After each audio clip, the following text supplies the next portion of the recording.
Playoff home ice advantage on the line this weekend as the Huskies play host to the Denver Pioneers at the Herb Brooks National Hockey Center. Welcome to Rinkside. Anna Vaining joined with Mick Catton from the Rink Live. And Mick, it's hard to believe it's one of the last regular season series previews we have here today. Yeah, we're down to the crunch time now. It is crunch time, and St. Cloud State, they're coming off of a 4-point weekend against the Western Michigan Broncos.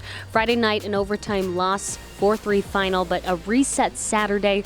What impressed you about the overall response we saw out of the Huskies in that win on Saturday? I thought they were kind of the better team throughout that game, and it was just a matter of maybe who was going to get that first goal. Luckily for St. Cloud State, it was Vidi Miettinen, and it was early in the third period. Really tight game until really the end of that game.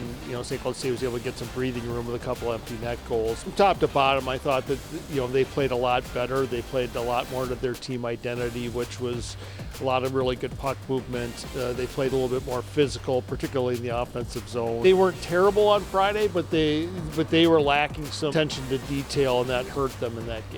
Overall, the effort was in no question for the Huskies. Special teams really stepped up to the plate in Saturday night's game, going 3 for 3 on the penalty kill, and the forwards seeing a lot more O-zone time. So who really stood out to you in those aspects of the game? The veteran guys are the people that kind of stood out for me up front. Guys like Joe Molinar and Kyler Kupka and Zach Okabe. I thought those guys really kind of led the way with how hard they were playing. And that was a big thing for them was, they needed to play hard throughout that game. 2 back-to-back games for freshman goaltender Isaac Posh, and he really showed up for the team. He was named NCHC Rookie of the Week. He backstopped the team with 49 saves and recorded his first collegiate career shutout. What kind of a confidence is Isaac in net for the team? Confidence has never been a question, I guess, with Isaac Posh, and that's one of his strengths as a goaltender. You don't see, big dips with him. He's a guy that, does not let things snowball on him. He's a very steadying force back there. That's a really good sign for St. Cloud State as you're looking ahead to the future with them. Number 5, Denver, making the trip to the Herb Brooks National Hockey Center for the first time this season.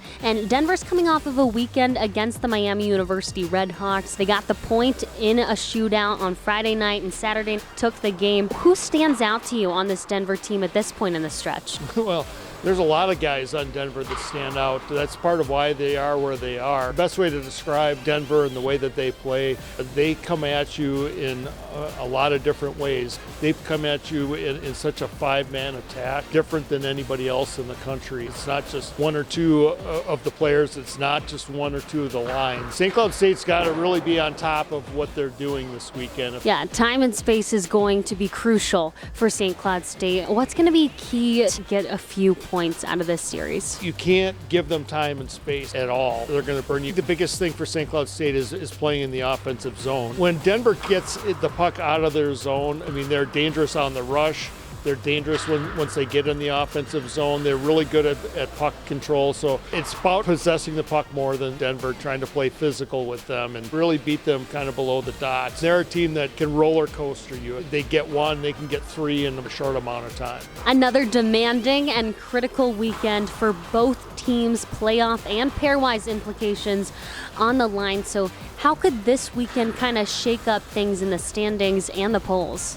Well, for St. Cloud State, this is a big weekend in terms of the pairwise because this is a team ahead of them in the pairwise. So this is an opportunity for them to solidify their spot. They did a nice job actually this past weekend of getting into a much better spot, I think, in the pairwise rankings, but getting swept this weekend would not be a help. The other thing is that they're still in the race for the conference title. They're going to need to get a lot of points. Denver's going to come out here with some desperation too. So they're sitting on the cusp of maybe not having home ice in the first round of the NCHC playoffs. They've got a lot that they're playing for.